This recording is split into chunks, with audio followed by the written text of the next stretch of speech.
Hi, my name is Melina. Hi, and I am Paul.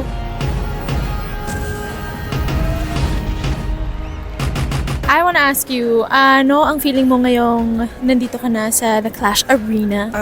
Unang-una, syempre, grateful. Napaka-thankful kasi sa lahat ng mga nag-auditions, andito na ako ngayon. Finally!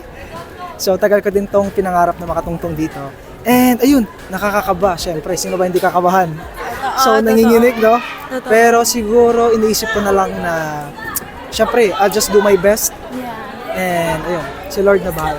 Yes. Ako din, parang, ano siya, hindi pa rin ako makapaniwala na out of all the people who auditioned for The Clash, isa ako sa top 24. And medyo surreal pa. Hindi pa ako makapaniwalang deserving ako, but I deserve this. Yes, I should believe. And okay lang, medyo ngayon kinakabahan na hindi. Carry naman. Parang feeling ko kaya mag-perform. Kakayanin, syempre. Kakayanin, oo, syempre, no. Para sabi ko nga kanina, this is for you, my little self. Sabi ko ganun, it's for you. Ang ganda naman nun. Oo naman. So sa akin naman, this is for you, big self.